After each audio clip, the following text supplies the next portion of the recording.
अस्सलाम वालेकुम। जैसा कि आप जानते हैं कि हमने मैथ क्लास 9 की लेक्चर सीरीज स्टार्ट की हुई है। उसके पहले लेक्चर में हमने डेफिनेशन को डिस्कस किया था मैट्रिक्स की।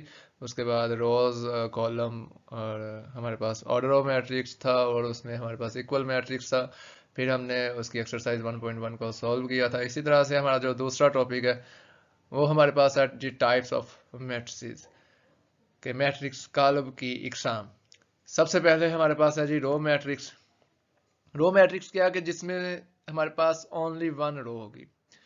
जैसे कि यहाँ पे मैंने एग्जांपल लिखी है, एक मैट्रिक्स 1 2 एंड 4। अगर आप इसमें देखें तो इसमें सिर्फ एक रो है और इसमें कॉलम जितने मर्जी हो सकते हैं। कॉलम से हमें कोई गर्ज नहीं है, रो उसमें एक होनी चाहिए। जैसे कि इसका ऑर्डर अगर देखें तो ये 1/3 है, तो मीन इसमें वन रो है। इसी तरह से हमारे पास है कॉलम मैट्रिक्स जिसमें एक कॉलम होगा।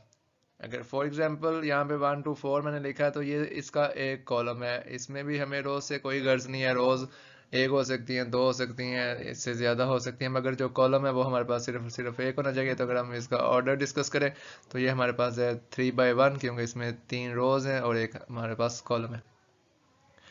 उसके बाद हमारे पास है रिक्टेंगुलर मैट्रिक्स। रेक्टेंगुलर मैट्रिक्स में हमारे पास क्या होगा कि जो नंबर ऑफ रोज हैं किसी भी मैट्रिक्स की वो नंबर ऑफ कॉलम के इक्वल ना हो, not equal to number of column. For example यहाँ पे मैंने एक मैट्रिक्स ए लिखा हुआ है जिसमें हमारे पास 2 रोज हैं और नंबर ऑफ कॉलम हमारे पास 3 है। एक हमारे पास 1 3 है कॉलम, एक ये 2 4 वाला कॉलम हो गया और एक ये 3 5 वाला कॉलम हो गया। तो इसमें हमारे पास इसका जो ऑर्डर, हम यहाँ पे order of a matrix A is 2/3। तो जिसमें number of rose column equal ना हो तो वो हमारे पास रेक्टेंगुलर मैट्रिक्स कहलाता है। इसी तरह से यहाँ पे मैंने बी एक मैट्रिक्स लिखा है जिसमें 1 2 4 एंट्रीज है। अगर देखा जाए तो इसमें नंबर ऑफ रोज 3 है। एक ये वाली हो गई, एक हमारे पास ये वाली हो गई और एक यहाँ पे ये वाली। तो 3 रोज है और यहाँ पे सिर्फ और सिर्फ एक कॉलम है। तो इसका अगर हम ऑर्डर डिस्कस करें तो इसका ऑर्डर है जी 3/1। तो क्योंकि यहाँ पे इसका जो हमारे पास नंबर ऑफ रोज है वो नंबर ऑफ कॉलम के इक्वल नहीं है, तो हम कह सकते हैं कि ये हमारे पास रेक्टेंगुलर मैट्रिक्स है। पीछे हमने रो एंड कॉलम मैट्रिक्स पढ़ा है, तो हम रो एंड कॉलम मैट्रिक्स को कह सकते हैं कि ये हमारे पास रेक्टेंगुलर मैट्रिक्स भी होते हैं। यानी कि हर रो एंड कॉलम मैट्रिक्स हमारे पास रेक्टेंगुलर मैट्रिक्स हो सकता है और हर रेक्टेंगुलर मैट्रिक्स हमारे पास रो एंड कॉलम मैट्रिक्स नहीं होगा। क्योंकि यहाँ पे अगर आप ए को देखें तो ए एक हमारे पास रेक्टेंगुलर मैट्रिक्स तो है, मगर ना ही ये रो मैट्रिक्स बनता है और ना ही हमारे पास ये कॉलम मैट्रिक्स बनता है। इसी तरह से अगर हम बी को देखें तो बी हमारे पास ये एक रेक्टेंगुलर मैट्रिक्स है, मगर देखा जाए तो ये एक कॉलम मैट्रिक्स भी है। तो हम कह सकते हैं कि हर कॉलम मैट्रिक्स और रो मैट्रिक्स रेक्टेंगुलर मैट्रिक्स हो सकता है, मगर हर रेक्टेंगुलर रो कॉलम नहीं हो सकता। चले आगे मूव करते हैं। आगे हमारे पास डेफिनेशन है स्क्वायर मैट्रिक्स की। तो स्क्वायर में क्या होता है कि जो नंबर ऑफ रोज होती हैं वो नंबर ऑफ कॉलम के इक्वल हो जाती हैं। अगर नंबर ऑफ रोज किसी भी मैट्रिक्स की नंबर ऑफ कॉलम के इक्वल हो जाए तो हम कह सकते हैं कि ये वाला जो मैट्रिक्स है ये हमारे पास एक स्क्वायर मैट्रिक्स है। जैसे यहाँ पे मैंने एक और मैट्रिक्स लिखा है 1 2 2 3। अगर देखा जाए तो इसमें नंबर ऑफ रोज 2 है और नंबर ऑफ कॉलम भी हमारे पास यहाँ पे 2 है। इसका ऑर्डर अगर हम लिखे तो ये 2/2 है। तो ऑर्डर यहाँ पे देखा जाए 2/2, तो इसमें नंबर ऑफ रोज भी 2 है और नंबर ऑफ कॉलम भी 2 है। तो हम कह सकते हैं कि अगर number of rose number of column के इक्वल है तो ये हमारे पास एक स्क्वायर मैट्रिक्स होगा।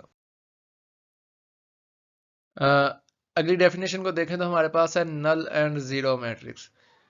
नल एंड जीरो मैट्रिक्स क्या होगा कि अगर कोई मैट्रिक्स हमें दिया गया तो उसकी ईच एंड ऑल एंट्रीज अगर वो जीरो है तो हम कह सकते हैं कि ये हमारे पास एक नल मैट्रिक्स या जीरो मैट्रिक्स हो सकता है, जिसे उर्दू में हम सिफरी कॉलम भी कह सकते हैं।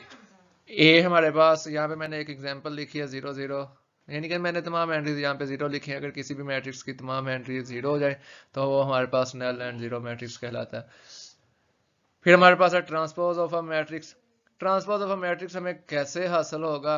अगर हमें कोई कॉलम कोई मैट्रिक्स दिया गया तो उसमें हम क्या करते हैं कि नंबर ऑफ रोज को चेंज कर दें कॉलम के अंदर और नंबर ऑफ कॉलम को चेंज कर दें रोज के अंदर। तो जो एक नया मैट्रिक्स हमें मिलेगा उसको हम कह सकते हैं कि ये हमारे पास ट्रांसपोज ऑफ अ मैट्रिक्स है।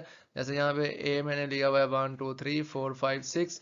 तो इसका ऑर्डर देखा जाए तो 2/3 है, यानी कि matrix of A, the order of matrix A is 2/3। और अगर इसका हम ट्रांसपोज लेते हैं तो ये इसकी 1 2 3 ये वाली रो है। अगर ट्रांसपोज लें तो यही रो कॉलम में कन्वर्ट हो चुकी है। इस तरह से ए की ये 4 5 6 ये एक रो है, तो ए ट्रांसपोज में ये कॉलम में शिफ्ट हो चुकी है। तो इसी तरह से अगर 1 4 देखा जाए तो ये कॉलम है और यहाँ पे ये एक रो बन चुकी है। 2 5 यहाँ पे कॉलम है, यहाँ पे रो बन चुकी है। 3 6 यहाँ पे एक कॉलम है और ये यहाँ पे हमारे पास रो बन चुकी है।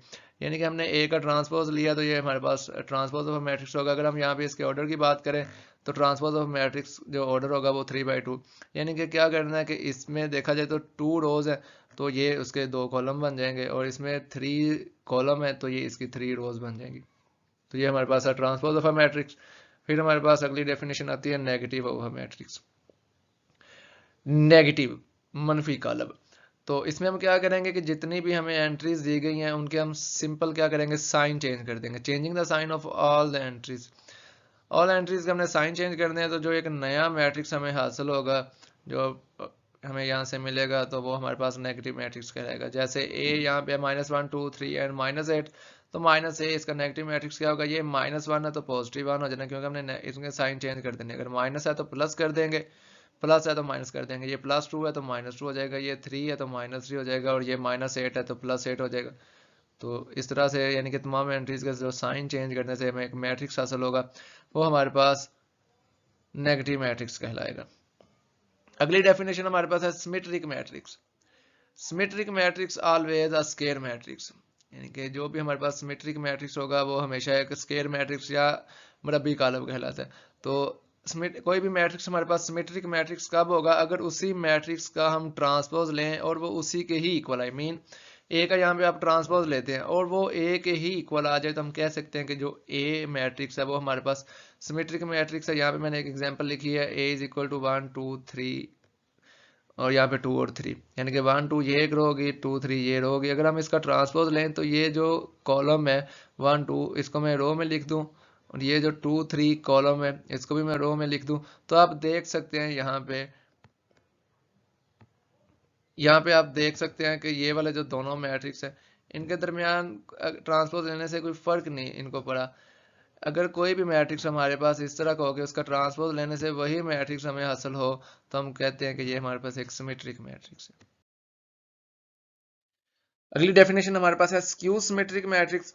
जिस तरह से हमने सिमेट्रिक की डेफिनेशन को देखा था कि ए का या किसी भी मैट्रिक्स का ट्रांसपोज लें और वो उसी मैट्रिक्स के ही इक्वल आ जाए, तो वो सिमेट्रिक कहलाता था। सेम इसी तरह से स्क्यू सिमेट्रिक क्या होगा कि अगर कोई मैट्रिक्स आपको दिया गया और आप उसका लें ट्रांसपोज और वो हमारे पास माइनस के इक्वल आ जाए, यानी कि वो -a के इक्वल आ जाए, तो हम कह सकते हैं कि ये वाला जो मैट्रिक्स है ये हमारे पास एक स्क्यू सिमेट्रिक मैट्रिक्स होगा। फॉर एग्जांपल ए यहाँ पे है 0 1 -1 एंड 0, तो अगर मैं इसका ट्रांसपोज लूँ तो ये जो हमारे पास कॉलम है ये यहाँ पे रो बन जाएगी, और ये 1 0 जो कॉलम है ये यहाँ पे रो बन जाएगी। तो अब आप यहाँ पे देख सकते हैं कि ये वाला जो मैट्रिक्स है ये इसके इक्वल नहीं है। तो ये इक्वल नहीं है तो हम क्या करते हैं कि हम इनके साइन चेंज कर देते हैं। जिस तरह से हमने नेगेटिव मैट्रिक्स में पढ़ा था कि हम साइन चेंज कर देंगे, तो 0 ना ही तो पॉजिटिव है और ना ही ये नेगेटिव है, तो ये 0 0 ही रहेगा। ये -1 है तो यहाँ पे +1 कर देंगे, ये +1 है तो -1 कर देंगे, ये 0 का 0 ही रहेगा। अब आप यहाँ पे देखें तो पहला मैट्रिक्स -a ट्रांसपोज के इक्वल आ चुका है। तो अगर ट्रांसपोज के इक्वल माइनस ट्रांसपोज के इक्वल आ जाए तो हम कहते हैं कि ये वाला जो मैट्रिक्स है ये हमारे पास स्क्यू सिमेट्रिक मैट्रिक्स है। उससे अगली डेफिनेशन हमारे पास है डायगोनल मैट्रिक्स। डायगोनल मैट्रिक्स भी हमारे पास always square matrix. A square matrix is called diagonal matrix. कोई भी स्क्वायर मैट्रिक्स हमारे पास डायगोनल मैट्रिक्स कब कहलाता है कि at least 1 entries of diagonal non zero, यानी कि हमारे पास जो डायगोनल एंट्रीज है उनमें से कम अज कम कोई एक नॉन जीरो होनी चाहिए। अब डायगोनल एंट्रीज कौन सी होती हैं? डायगोनल एंट्रीज अगर देखा जाए तो ये वाली जो एंट्रीज हमारे पास इस तरह से आती है, यहाँ पे हम चलते जाएं तो ये वाली जो एंट्रीज हैं ये हमारे पास डायगोनल एंट्रीज कहलाती है। तो अगर इनमें से कोई एक नॉन जीरो यानी कि कोई भी एक नॉन जीरो हो तो क्या होगा कि ये वाली जो मैट्रिक्स हमारे पास होगा वो एक डायगोनल मैट्रिक्स कहलाएगा। जैसे यहाँ पे एक एग्जांपल ली गई है, a is equal to 1 0 2 0 2 0 0 0 and 3।